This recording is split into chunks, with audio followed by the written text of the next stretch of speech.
Hello students, path IAS academy के इस platform पर मैं अमृतेश भूषण, आपके इतिहास का मेंटर, आप सभी का स्वागत करता हूं।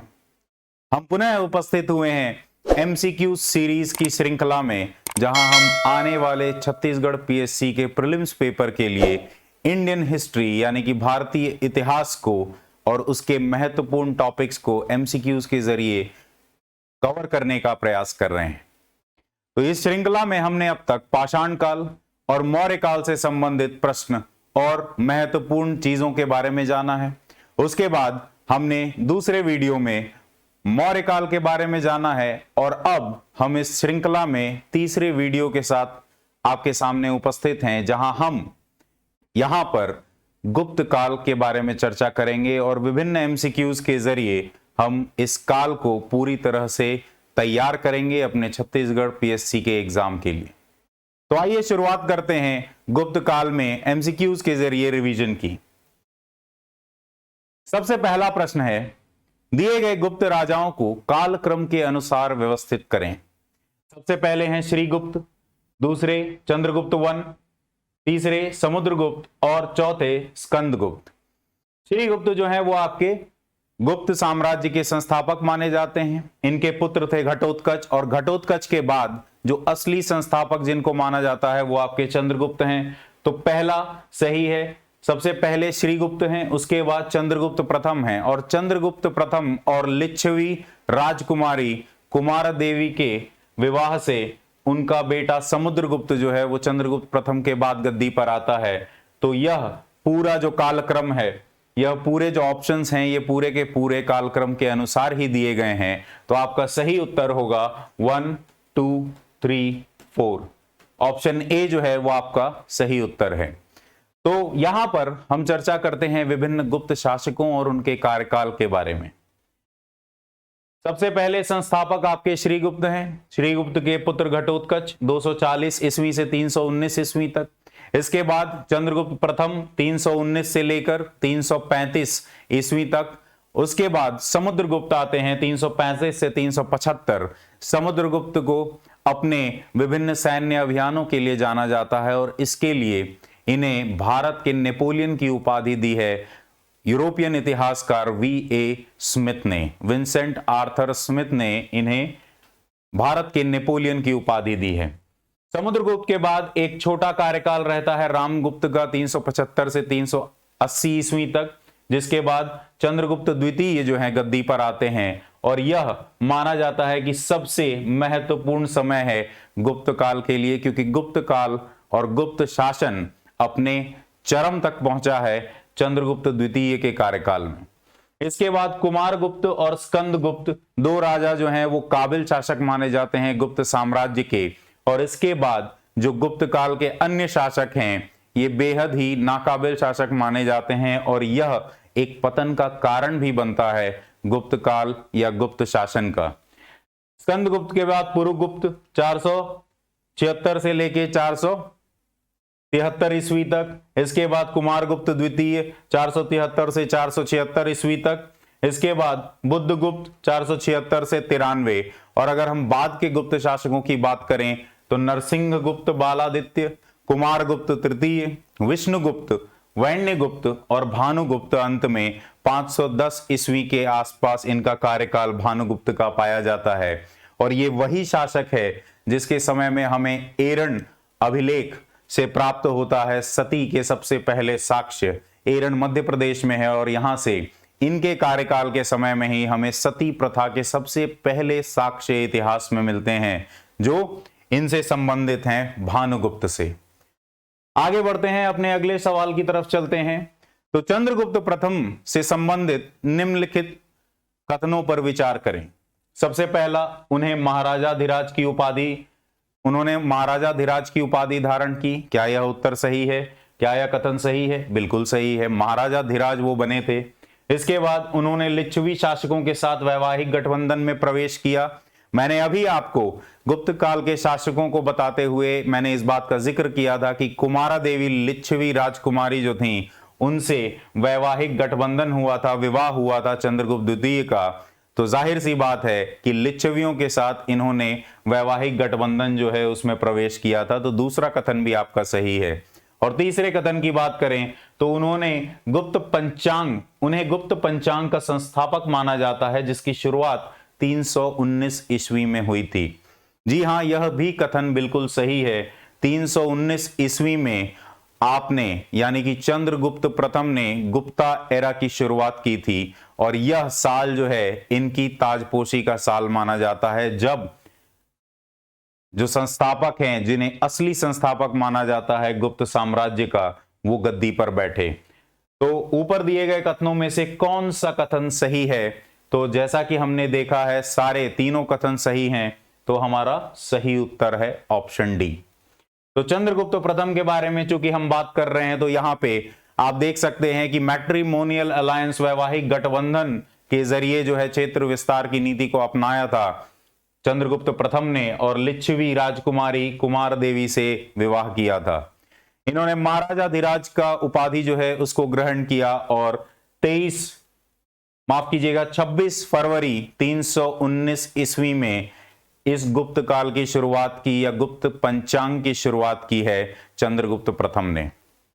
तो ये चंद्रगुप्त प्रथम से संबंधित कुछ बातें हैं। इसके अलावा आपको एक और चीज याद रखनी चाहिए कि सोने के सिक्कों की शुरुआत गुप्त साम्राज्य में चंद्रगुप्त प्रथम के समय में ही शुरू की गई हैं। और चूंकि यहां सोने के सिक्कों की बात हो रही है, तो मैं यह भी बता दूं कि दिनार सोने के सिक्कों को कहा जाता था, दिनारी चांदी के सिक्कों को कहा जाता था गुप्त काल के, और दलेर तांबे के सिक्कों को कहा जाता था।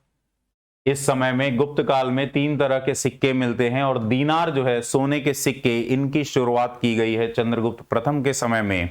और दोनों यानी कि कुमार देवी और चंद्रगुप्त प्रथम, जिसे राजा रानी तरह के सिक्के भी कहा जाता है, इन सिक्कों की शुरुआत चंद्रगुप्त प्रथम के समय में की गई है, जिसमें कुमार देवी लिच्छवी राजकुमारी और शासक चंद्रगुप्त प्रथम दोनों की आकृतियां बनी हुई हैं, छपी हुई हैं सिक्कों पर, सोने के सिक्कों पर। आगे बढ़ते हैं, अगले प्रश्न की तरफ चलते हैं। तो गुप्त काल के शासकों के संदर्भ में निम्नलिखित कथनों पर विचार करें। पहला कथन क्या है? समुद्रगुप्त अशोक की तरह शांति और गैर आक्रामकता की नीति में विश्वास करते थे, और जैसा कि इलाहाबाद यानी कि प्रयागराज शिलालेख में वर्णित है। क्या यह कथन सही है? गुप्त शासकों की बात करते हुए मैंने अभी आपसे इस बात का जिक्र किया कि समुद्रगुप्त जो है उसे अपने युद्ध अभियानों के लिए जाना जाता है, और इस बात का जिक्र हमें प्रयाग प्रशस्ति इलाहाबाद के शिलालेख में भी मिलता है, जहां विभिन्न राजाओं जिनको हराया गया है, या विभिन्न क्षेत्रों जिनको अपने अधीन किया गया है समुद्रगुप्त के द्वारा, उसका वर्णन मिलता है हमें प्रयागराज या इलाहाबाद के प्रयाग प्रशस्ति में।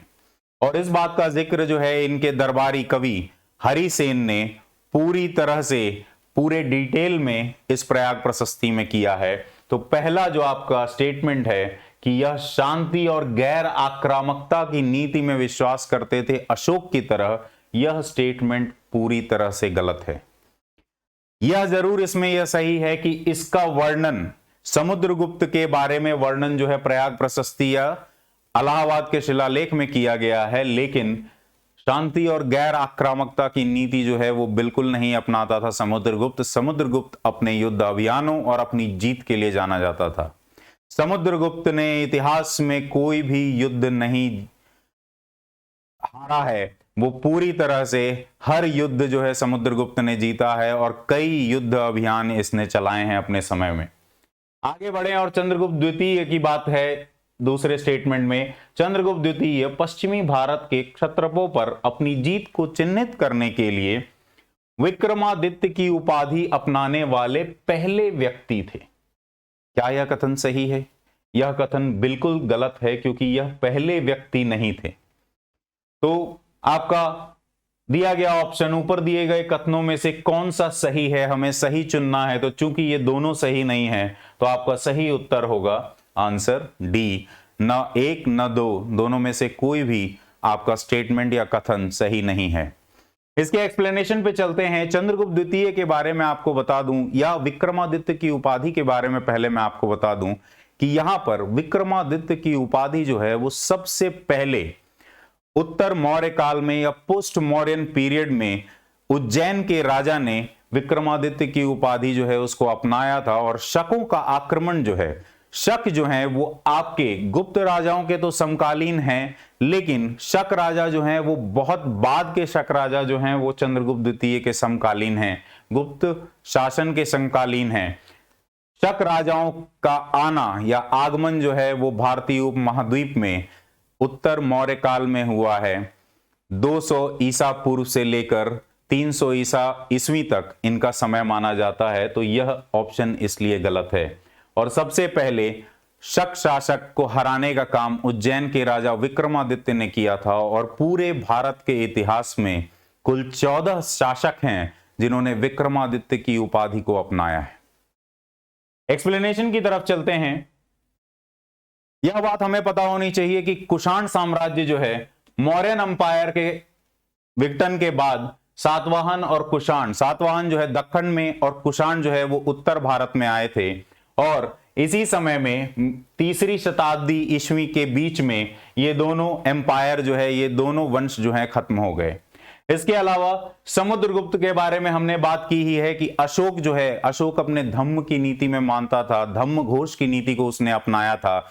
भेरी घोष यानी युद्ध की नीति को, जो पिछले वीडियो में भी हमने बात की है, भेरी घोष की नीति को उसने त्यागा था, और इसलिए समुद्रगुप्त जो है वो किसी भी तरह से शांति प्रिय या गैर आक्रामक नीति जो है उसको अपनाने वाला नहीं था। यह युद्ध अभियानों में विश्वास रखता था, और जैसा कि मैंने बताया अशोक धम्म की नीति को मानता था, शांति, पीस और नॉन एग्रेशन की नीति को मानता था। और समुद्रगुप्त के बारे में उनके कवि हरिसेन ने उनके मिलिट्री एक्सपेडिशंस के बारे में, उनके युद्ध अभियानों के बारे में प्रयाग प्रशस्ति में लिखा है।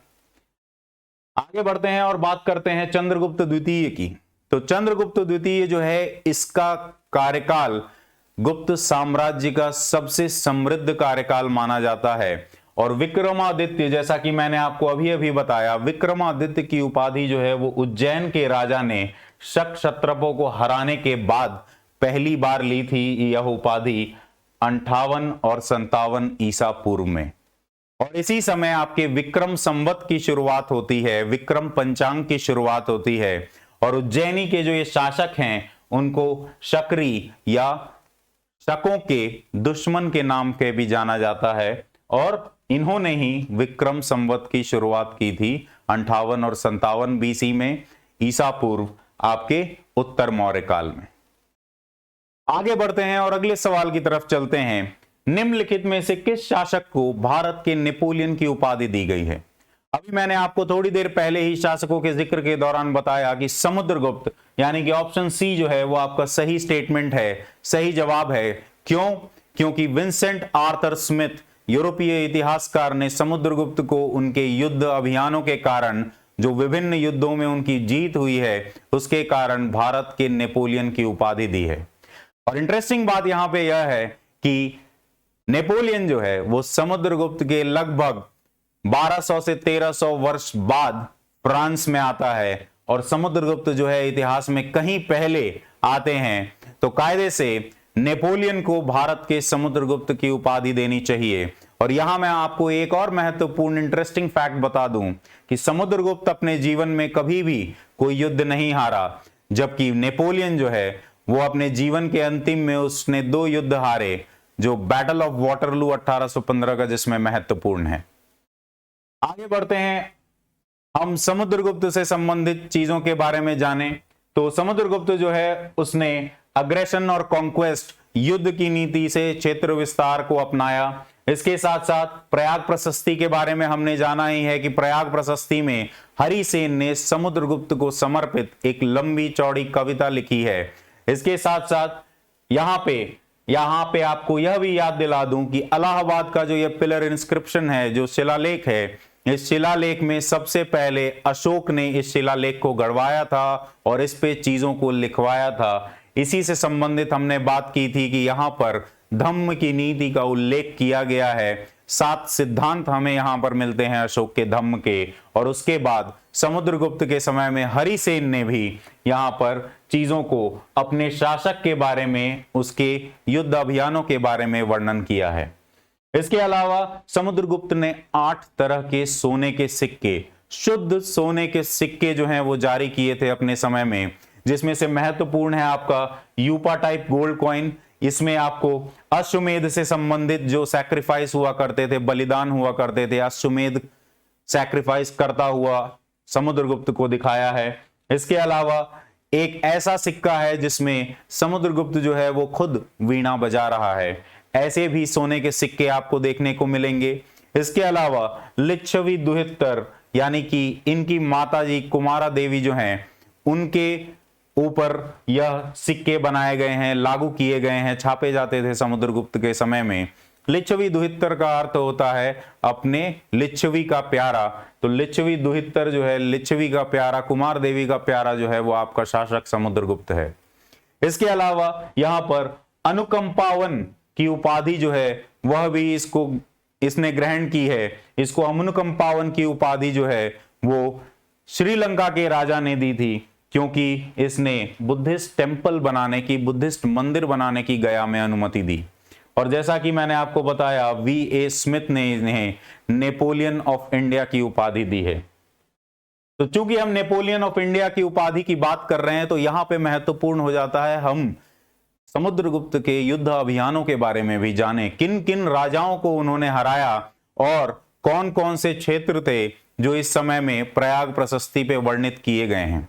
तो सबसे पहले आर्यवर्त और उत्तर भारत के 8 राजा, जिसमें आर्यवर्त के आपके 3 राजा हैं और उत्तर भारत के 8 राजा हैं। इनमें रुद्रदेव, मातिला, नागदत्त, चंद्रवर्मन, गणपति नागा, नागसेन, अच्युतवादिन और बालवर्मन, ये आपके 8 उत्तर भारत के राजा हैं जिनका नाम लिखा गया है प्रयाग प्रशस्ति पे। इसके अलावा दक्षिण पथ यानी कि दक्षिण भारत या दक्षिण पथ, जिसे कि दक्षिण का व्यापारिक रास्ता भी कहा जाता था प्राचीन इतिहास में, वहां के 12 राजाओं और उनके क्षेत्रों का उल्लेख किया गया है। गौर करने वाली बात यह है कि उत्तर भारत के राजाओं के सिर्फ नाम लिखे हैं, क्षेत्रों का वर्णन जो है वह प्रयाग प्रशस्ति पे नहीं किया गया है। जबकि दक्षिण पथ के राजा और उनके क्षेत्रों का भी नाम लिखा गया है। यहां पे आपके महेंद्र हैं कोशाल के, व्याघराज हैं महाकंटारा के, मंद राजा हैं केरल के, महेंद्रगिरी हैं पिष्टपुर के और स्वामी दत्ता हैं कोट्टूरा के, और इसके अलावा दमन हैं एरंडा पल्ला के, इसके अलावा विष्णुगोपा हैं कांची के और नलराज हैं अवमुक्त के। ये अवमुक्त, एरंडपाल, ये सब जगहों के नाम हैं। हस्तिवर्मन जो हैं वो आपके वेंगी के हैं, उग्रसेन जो हैं वो आपके पलक्कड़ के हैं, कुवेरा जो हैं आपके देवराष्ट्र के हैं और धनंजय जो हैं वो आपके कुष्ठालपुरा के हैं। इस तरह से 12 राजाओं का वर्णन किया गया है प्रयाग प्रशस्ति में हरिसेन के द्वारा, जो दक्षिण पथ यानी कि दक्षिण के व्यापारिक रास्ते पर स्थित विभिन्न क्षेत्रों के राजा थे।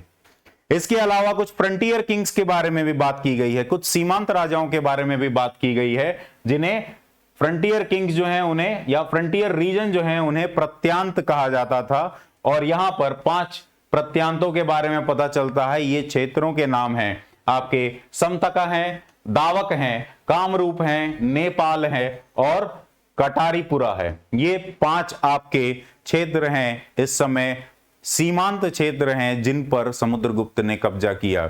और इसके अलावा हरिसेन ने यह भी लिखा है कि 9 ट्राइब्स जो हैं उनको भी अपने अधीन, अपना दास बनाने का काम किया है समुद्रगुप्त ने। और यह जो है बार बार हर साल आए दिन ट्रिब्यूट लेके आते थे अपने शासक के लिए। और इन सब के अलावा चूंकि प्रयाग प्रशस्ति की बात हो ही रही है, तो यहां पर आपको यह भी जानना जरूरी है कि हरिसेन ने अपने शासक को धर्म प्राचीर बंधु की उपाधि दी है।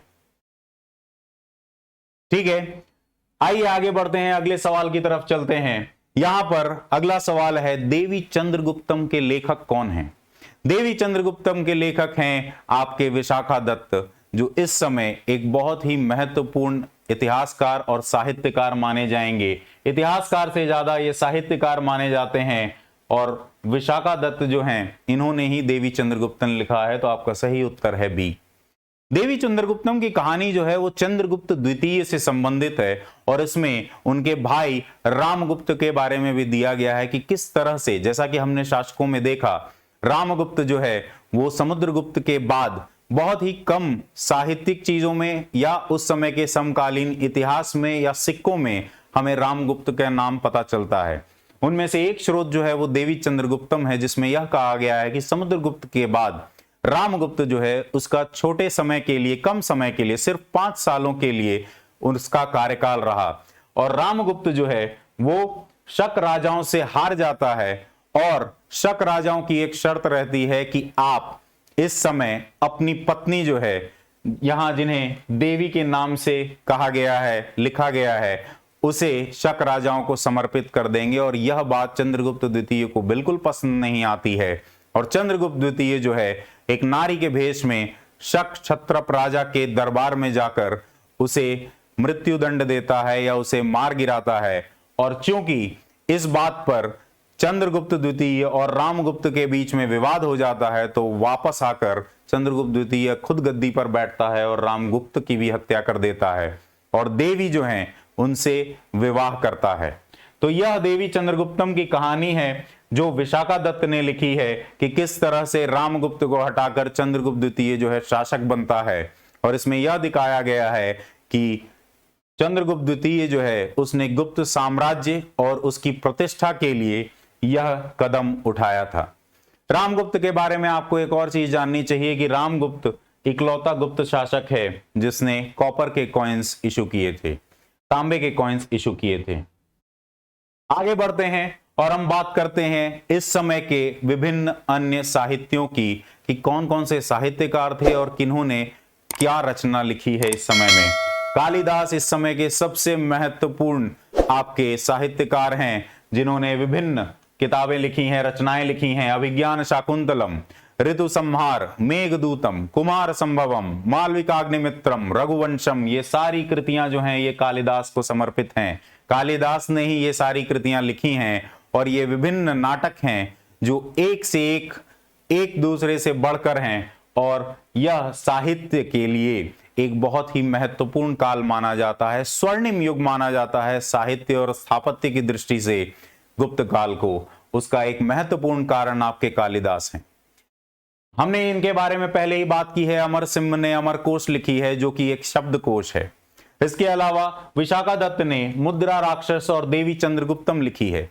ये वही मुद्रा राक्षस है जिसमें यहां पर विशाखा दत्त ने किस तरह से चाणक्य ने धनानंद और नंद वंश को समाप्त करके चंद्रगुप्त मौर्य जो है उसको और मौर्य वंश की स्थापना करने में महत्वपूर्ण भूमिका निभाते हैं मौर्य काल में।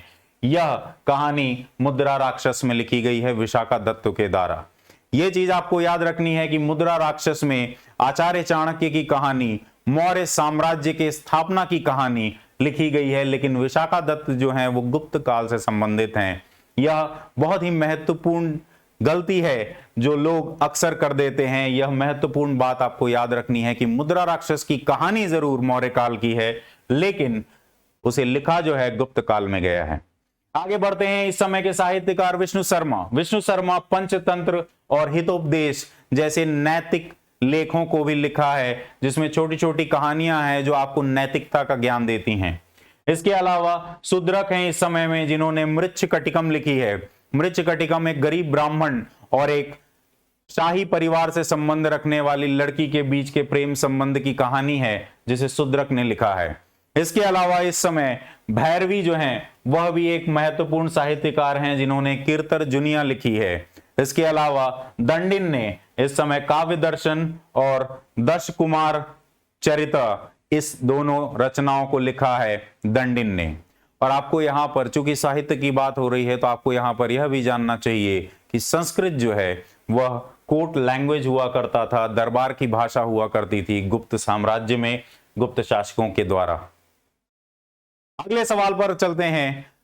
कुमारगुप्त के संदर्भ में निम्नलिखित में से कौन सा कथन सही है? सबसे पहला, उसने महेंद्रादित्य की उपाधि धारण की, बिल्कुल सही है ये। दूसरी चीज, उन्होंने नालंदा विश्वविद्यालय का संस्थापक माना जाता है, यह भी बिल्कुल सही है। तीसरा, उन्होंने सुदर्शन झील की मरम्मत का कार्य किया है। यह स्टेटमेंट जो है वो कुमारगुप्त नहीं स्कंदगुप्त से संबंधित है।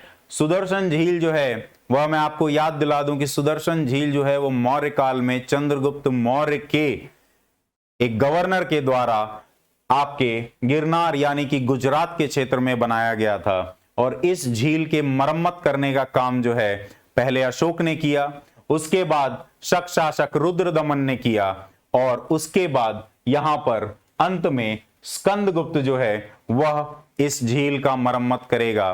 तो उसका नाम भी इस सुदर्शन झील के किनारे लगे हुए शिलालेख में लिखा हुआ है। तो याद रखें सुदर्शन झील में 4 लोगों ने काम किया है।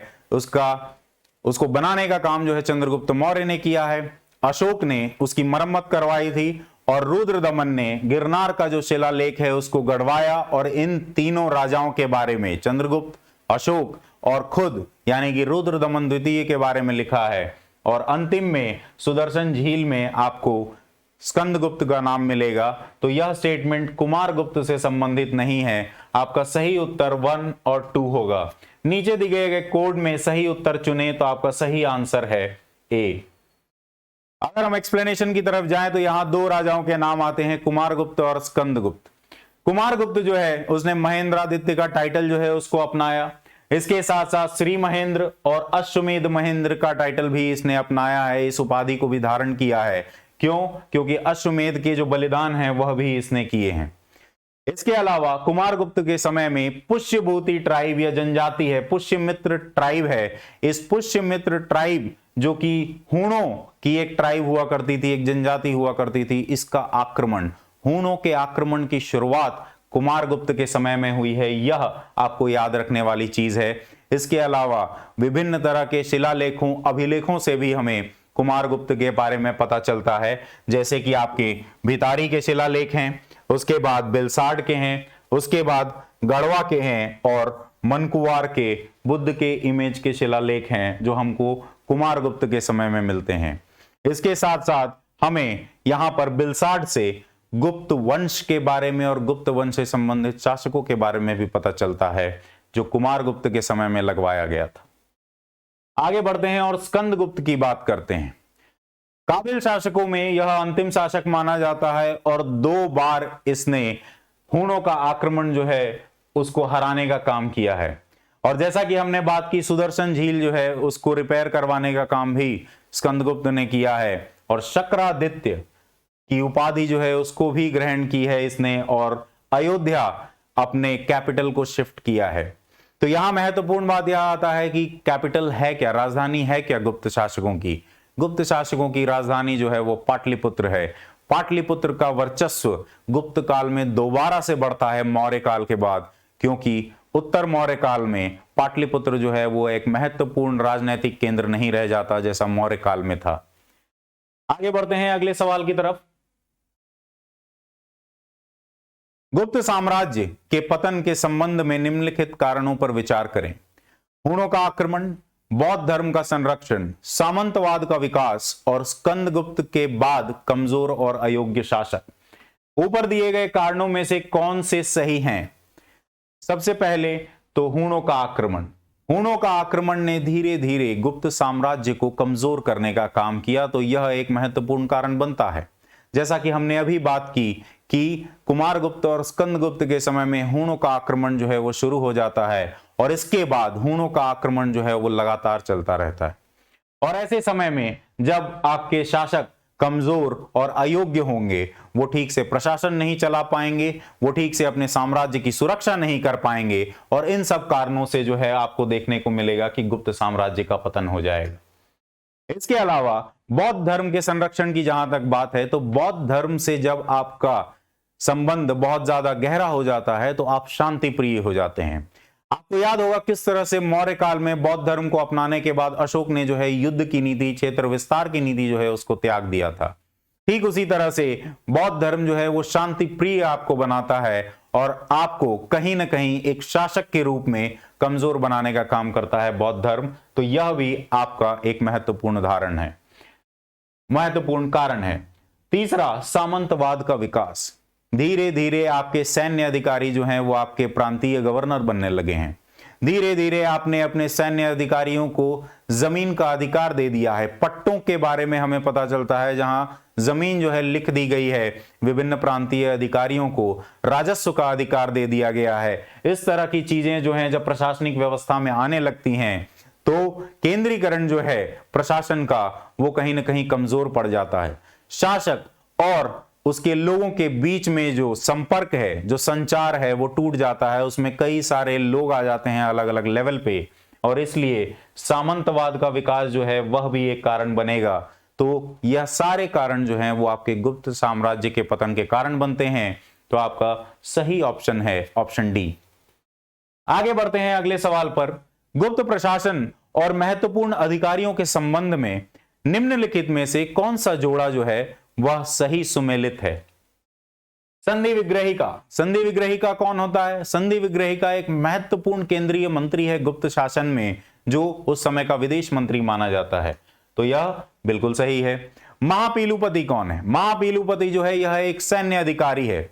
सेना में आपकी अश्व की टुकड़ी होती है, हाथियों की टुकड़ी होती है, उसके अलावा रथों की टुकड़ी होती है। तो महापीलुपति जो है वो हाथियों की टुकड़ी का प्रमुख है, मुखिया है। तो यह भी आपका सही है। दंड पक्षिका की जब हम बात कर रहे हैं तो दंड पक्षिका जो है वह केंद्रीय प्रशासन में जो आपका पुलिस विभाग होता है, उस पुलिस विभाग का प्रमुख आपका दंड पक्षिका होता है। तो यह भी आपका ऑप्शन सही है। और अंत में आपका विनयाष्टि स्थापक जो है धार्मिक मामलों का प्रमुख, यह भी बिल्कुल सही ऑप्शन है। तो चारों जो मैच है, पेयर्स हैं, वो पूरी तरह से मैच होते हैं, इसलिए आपका सही उत्तर है डी। इस संबंध में हम गुप्त प्रशासन के बारे में कुछ बातें कर लेते हैं। गुप्त प्रशासन जो है वो महत्वपूर्ण रूप से केंद्रीकृत प्रशासन है, और केंद्रीकृत प्रशासन होने के कारण यहाँ पे राजा जो है वो सबसे सेंट्रल फिगर है, वो केंद्रीय रूप से सबसे महत्वपूर्ण है। और उसके नीचे जो है आपके काउंसिल ऑफ मिनिस्टर्स यानी कि मंत्रिमंडल जो है उसका आता है। इस काउंसिल ऑफ मिनिस्टर में कुमार अमात्य और संधि विग्रह दो लोग हमें मिलते हैं। कुमार अमात्य जो हैं वो जाहिर सी बात है, जैसा मौर्य प्रशासन में हमने देखा था, कुमार अमात्य जो हैं वो शाही वंश से जुड़े हुए लोग हैं, शाही वंश, शाही खून हैं, जो महत्वपूर्ण केंद्रीय मंत्री अलग अलग विभागों के प्रमुख के रूप में काम करते हैं। और दूसरे इंपॉर्टेंट ऑफिशियल्स की अगर हम बात करें तो यहाँ पे महाबलाधिकर्ता है, यह आपका सेनापति है, कमांडर इन चीफ है गुप्त साम्राज्य का। महाप्रतिहारी है, महाप्रतिहारी जो है वह आपका रॉयल पैलेस यानी कि महल जो है उसका प्रमुख है। इसके अलावा दंड पक्षिका के बारे में हमने जाना है कि यह पुलिस विभाग का प्रमुख है। उसके बाद विनयाष्टि स्थापक, इसके बारे में हमने जाना कि यह रिलीजियस या धार्मिक मामलों का प्रमुख है। इसके साथ साथ महापीलुपति आपका हाथियों की सेना का प्रमुख है, महाअश्वपति आपका अश्व सेना का प्रमुख है, और पुष्टपाल जो है वो इस समय में आपका रिकॉर्ड कीपर है।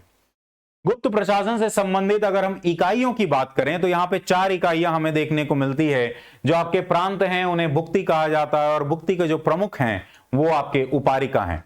भुक्ति के नीचे आता है कई सारे विषय, और विषय जो है उसका अधिकारी है विषयपति या आयुक्त। ये आपका एक तरह का नगर प्रशासन, आप इसे समझ सकते हैं। नगर प्रशासन से ही संबंधित एक बहुत ही महत्वपूर्ण चीज हमें पता चलती है बंगाल के शिलालेख से, जिसमें हमें यह पता चलता है कि यहां पर म्युनिसिपल बोर्ड्स का गठन किया गया था, नगर निगम जैसी चीजों का गठन किया गया था, जहां यह जो विषयपति है या आयुक्त है, यह विभिन्न समूहों के जो आर्थिक गतिविधियों में संलग्न हैं उनसे संबंधित विभिन्न समूहों के प्रमुख के साथ वह प्रशासन चलाने का काम करता था, नीति बनाने का काम करता था। यहां पर जो गुप्त शासन में आपको म्युनिसिपल बोर्ड्स मिलते हैं उन्हें अधिष्ठान अधिकरण कहा जाता है, और इन अधिष्ठान अधिकरण में जो महत्वपूर्ण प्रमुख हैं आपके, उनमें से नगर सेठी जो नगर के व्यापारियों का प्रमुख है, उसके बाद प्रथम कुलिका, प्रथम कुलिका जो है नगर के जितने भी कारीगर हैं, कारीगर समुदाय है उनका प्रमुख है। इसके अलावा सरथावाह, सरथावाह जो है वो आपका बंजारों का जो एक जगह से दूसरे जगह सामान लाने ले जाने का काम करते थे, इन समूह का प्रमुख है। और इसके अलावा प्रथम कायस्थ, ये कायस्थ जो लेखा जोखा करने वाले जो लोग हुआ करते थे, उस समुदाय से संबंधित जो प्रमुख हुआ करता था, इन लोगों की भूमिका नगर के प्रशासन में महत्वपूर्ण है।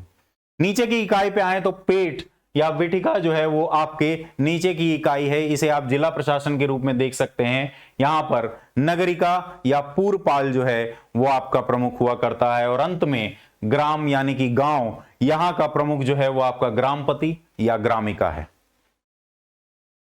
आगे बढ़ते हैं और अगले सवाल की तरफ चलते हैं। गुप्त साम्राज्य में भूमि के वर्गीकरण के संदर्भ में निम्नलिखित युग्मों पर विचार करें। सबसे पहला है क्षेत्र। भूमि का वर्गीकरण किस तरह से किया गया है, इसके बारे में पूछा जा रहा है। यहां पर सवाल अगर देखेंगे तो कौन सा सही नहीं है, इस पर हमें बात करनी है। तो क्षेत्र जो है, क्या वह बंजर भूमि होती थी? नहीं, क्षेत्र जो है वह खेती योग्य भूमि हुआ करती थी। अगर हम खिला की बात करें तो खिला आपकी बंजर भूमि हुआ करती थी जो खेती योग्य नहीं होती थी। तो यह जो युग्म है यह भी गलत है। इसके अलावा अपृहत या वन भूमि हुआ करती थी, बिल्कुल सही है। बस्ती या रहने योग्य आवासीय परिसर, आवासीय भूमि हुआ करती थी, बिल्कुल सही। तो आपका सही उत्तर है 1 और 2 यानी कि ऑप्शन सी। अगर हम नगर प्रशासन, भूमि के वर्गीकरण या राजस्व से संबंधित चीजों की बात करें तो यहां पर हमें क्षेत्र मिलता है जो कि कृषि योग्य भूमि है। वर्गीकरण की बात चल रही है। खिला जो है बंजर भूमि है, अपृहत जो है वन की भूमि है, और बस्ती जो है वो रहने योग्य आवासीय भूमि है। इसमें हमें गुप्त सरह एक चारागाह भूमि के बारे में भी पता चलता है। और ये सारी चीजें जो है हमें अमर सिंह के अमरकोश से मिलती हैं। इसके अलावा बंगाल के भूमि अनुदान अभिलेख जो हैं वो हमें एक इकाई के बारे में बताते हैं जिसका नाम है वाप। और वाप की छोटी इकाइयां भी हमें अमरकोश से पता चलती हैं, जो है अर्धवाप, द्रोणवाप, कुल्यवाप। ये आपका वाप का आधा है, ये 1/4 है, और ये 8वां हिस्सा है। इस तरह से आपका विभिन्न तरह का यहां पर देख सकते हैं आप कि वर्गीकरण किया गया है। और इसके साथ साथ हमें भूमि अनुदान के शिलालेखों से भी यह पता चलता है कि कौन सी इकाई का इस्तेमाल किया जाता था भूमि के माप के लिए। आगे बढ़ते हैं और बात करते हैं हम अलग अलग तरह के राजस्व की बात करें तो भाग जो है वह 1/6 ऑफ द प्रोड्यूस जो है वह भाग लिया जाता था। भोग जो है वो राजा पर चढ़ाए जाने वाले विभिन्न तरह के फल फूल जो थे उसे भोग कहा जाता था। उदरंग या उपारिकर जो है आपका भू राजस्व हुआ करता था। भू राजस्व को कई बार भाग का नाम भी दिया गया है, तो आपके लिए दोनों उत्तर जो है सही होगा। फिर हिरण्य जो है ऐसा कर जो आपका कैश में लिया जाता था, नगद लिया जाता था। और मेय जो है वो खाने के रूप में जो कर लिया जाता था उसे मेय कहा जाता था। आगे बढ़े अगले सवाल की तरफ। तो गुप्त काल या गुप्त कला और वास्तुकला के संदर्भ में निम्नलिखित कथनों पर विचार करें। सबसे पहला, मंदिर वास्तुकला की नागर शैली गुप्त शासन के दौरान विकसित हुई, बिल्कुल सही।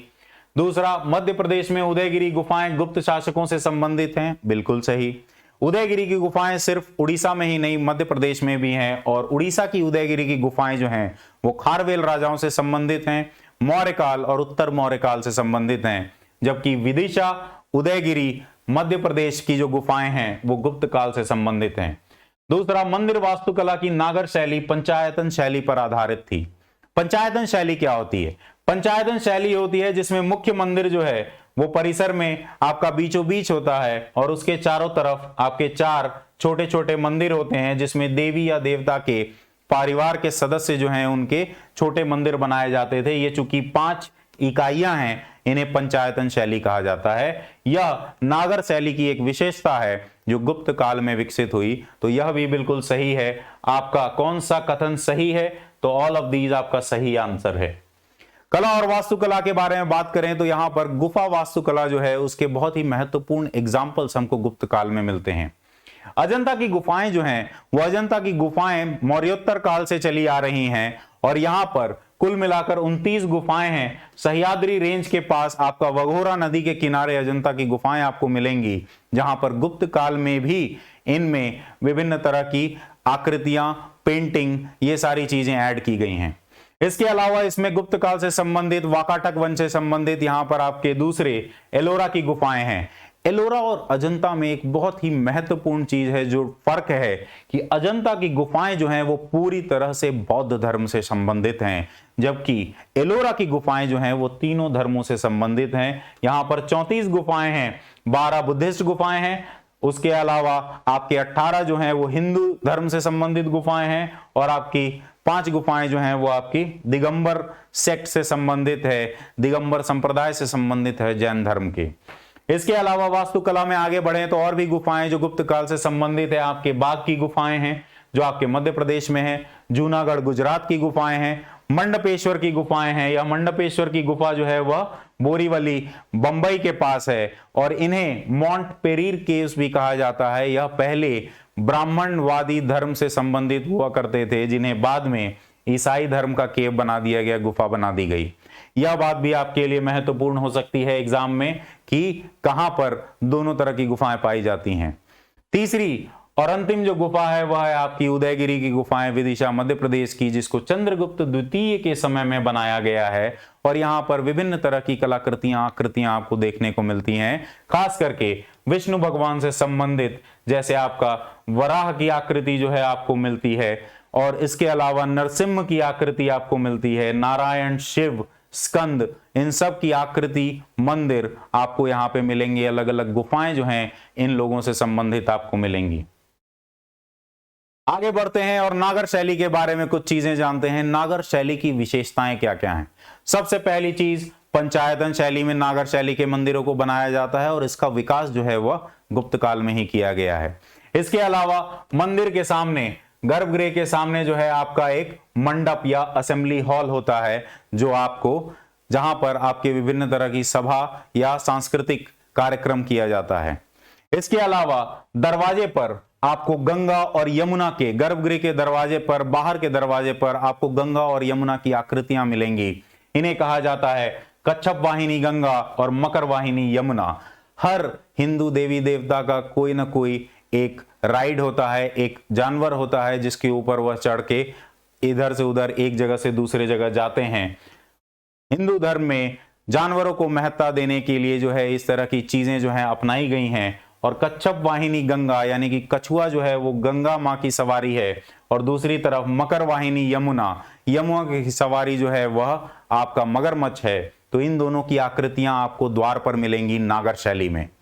इसके अलावा जैसा कि द्रविड़ शैली में देखा जाता है, आपको पानी की टंकी मंदिर के परिसर में नहीं मिलेगी, लेकिन जो मंदिर है वह एक अधिष्ठान पर बनाया जाता है। पहले नीचे एक बड़ा सा फाउंडेशन, एक प्लेटफॉर्म बनाया जाता है और उसके ऊपर आपका मंदिर और मंदिर के ऊपर आपका शिखर बनाया जाता है। और यहां पर जो आपका बाहर का बरामदा है, यहां पे कई सारे स्तंभ लगाए जाते हैं। सभा जहां होती है, सांस्कृतिक कार्यक्रम जहां होता है, वहां पे कई सारे पिलर्स या स्तंभ लगाए जाते हैं।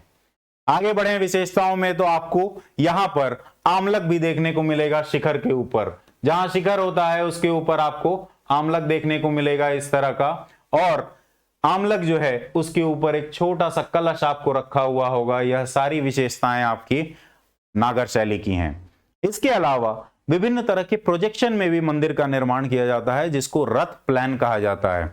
यह रथ जो है किस तरह का दिखेगा? अगर आप ऊपर से किसी मंदिर को देख रहे हैं तो अगर इस तरह का, यह तो पूरी तरह से आयताकार या चौकोर है, लेकिन इसमें अगर मैं प्रोजेक्शन बनाऊं, त्रिरथ प्लान बनाऊं, तो त्रिरथ प्लान में आपको इस तरह का मंदिर देखने को मिलेगा। ऊपर से अगर आप देखेंगे तो यह आपका त्रिरथ प्लान माना जाता है। इसी तरह से त्रिरथ की जगह जब 5 प्रोजेक्शन निकल जाएंगे, ये आपका 1 2 3, ये 3 प्रोजेक्शन है, इस 3 के जगह जब 5 निकल जाएंगे तो आपका ये पंचरथ प्लान हो जाएगा, सप्तरथ प्लान हो जाएगा अगर 7 प्रोजेक्शन है। तो बाद के मंदिरों में, गुप्त काल के बाद के मंदिरों में नागर शैली में पंचरथ, सप्तरथ, कहीं कहीं नवरथ प्लान भी देखने को मिलता है। लेकिन ये रथिक प्लान जो है इसकी शुरुआत गुप्त काल में हुई थी। इसके अलावा आपको प्रदक्षिणा पथ देखने को मिलेगा गर्भगृह के चारों तरफ, और इसके साथ साथ परिसर जो है वह आपको शुरुआती दौर में बहुत कम देखने को मिलेगा। टेंपल के चारों तरफ जो है दीवार नहीं हुआ करती थी। तो ये आपकी नागर शैली से संबंधित कुछ विशेषताएं हैं। अगर मैं आपको एक चित्र के जरिए दिखाऊं तो यह आपका पूरा का पूरा शिखर है। शिखर के ऊपर यह आप देख सकते हैं, यह आमलक है और इसके ऊपर आपका कलश रखा गया है, और यह जो आगे का मंडप है उसके ऊपर का सुपर स्ट्रक्चर है या उसके ऊपर का शिखर है। तो यह लिंगराज मंदिर जो भुवनेश्वर में स्थित है उससे संबंधित उसके चित्र से आप देख सकते हैं कि किस तरह का मंदिर शैली जो है डेवलप की गई थी गुप्त काल में। यहां मैं आपको यह जरूर याद दिला दूं कि लिंगराज मंदिर जो है वो गुप्त काल से संबंधित नहीं है, क्योंकि इसका चित्र आपकी जानकारी के लिए सबसे महत्वपूर्ण है, इसलिए समझाने में आसान है, इसलिए मैंने इसको लिया है। लिंगराज मंदिर 11वीं से 13वीं शताब्दी के बीच में बनाया गया है, जबकि गुप्त काल जो है वो 4वीं से 6वीं शताब्दी ईस्वी के बीच में चला है। आगे बढ़े और गुप्त काल के मंदिरों की अगर बात करें तो शिरपुर का, छत्तीसगढ़ का लक्ष्मण मंदिर है। इसके अलावा सारनाथ में धामेक स्तूप जो है उसका निर्माण भी किया गया है गुप्त काल में। इसके अलावा पार्वती मंदिर नचना कुठार मध्य प्रदेश में। उसके अलावा दशावतार मंदिर देवगढ़ झांसी के पास उत्तर प्रदेश में। भीतरगांव का मंदिर कानपुर के पास, और शिव मंदिर भूमरा एमपी में मध्य प्रदेश में। ये सारे गुप्त काल से संबंधित आपके विभिन्न मंदिर हैं। इसी के साथ हम इस वीडियो को समाप्त करते हैं, और अगर आपको यह वीडियो पसंद आया तो जरूर लाइक शेयर और सब्सक्राइब करें। अपने साथियों को भी कहें कि इस वीडियो को रिवीजन करने के लिए इससे अच्छा मौका आपको नहीं मिलेगा। और आने वाली श्रृंखला में हमारा अगला वीडियो होगा पोस्ट मौर्यन और पोस्ट गुप्ता काल से संबंधित वीडियो हम निकालेंगे, जहां पर हम मौर्योत्तर और गुप्तोत्तर काल से संबंधित महत्वपूर्ण बात, चाहे वो राजवंश हो, चाहे उनके समय हुई विभिन्न घटनाएं हों, और उनसे संबंधित महत्वपूर्ण जानकारी जो है साहित्य की, कला की या और भी तरह की चीजें जो है वो हम आने वाले वीडियो में बात करेंगे। Thank you.